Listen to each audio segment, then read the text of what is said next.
Hey guys, so this is going to be my August wrap-up where I go through all the books that I read in August and tell you really quickly what I think of them, and then my June TBR of June. Oh my god, why did I even go to June? September TBR of books that I plan to read in September. And yes, I am holding the camera. I don't have my tripod out. Haven't even grabbed the books I need to grab yet, because I'll be really honest guys, I am really stressed out right now. It's only the second week of classes, but I have a huge to-do list still today, even though I've been working on said to-do list since like 5 a.m. this morning.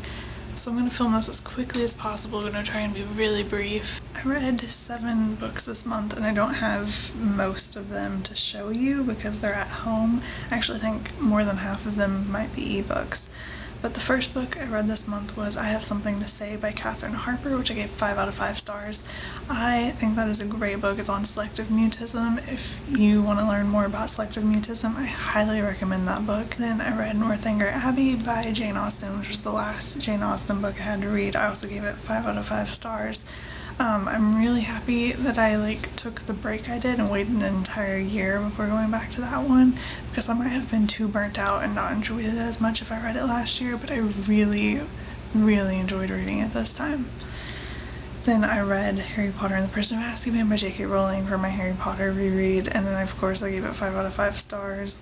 It already had 5 out of 5 stars. I've moved to the bookshelf so that I can get the books, but I have The Underground Girls of Kabul by Jenny Nordberg, which I got for review, and I think I gave it 5 out of 5. Yes, I loved this book. I highly recommend this book to everyone.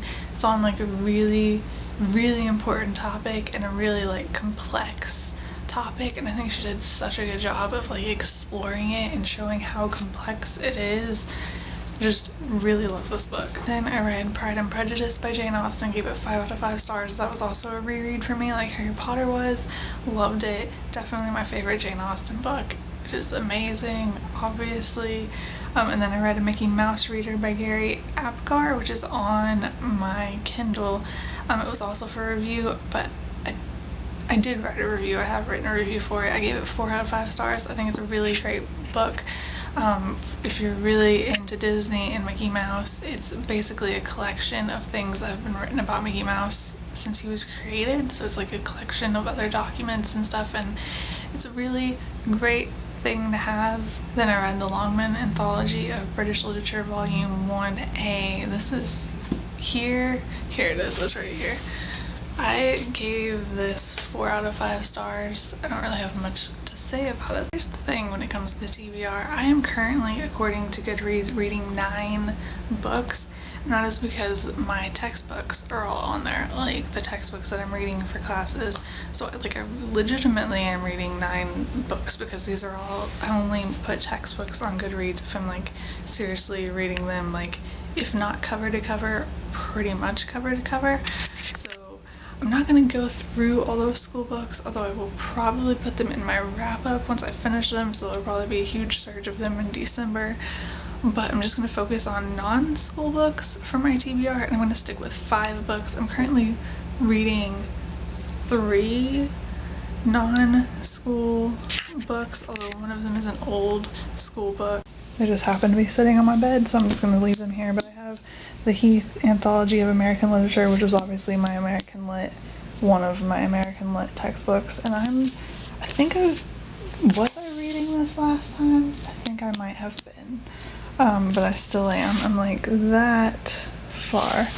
Then I'm reading Peeps by Scott Westerfeld, which is a vampire book. I really love Uglies by him, and this is the second Scott Westerfeld book I've read that isn't Uglies.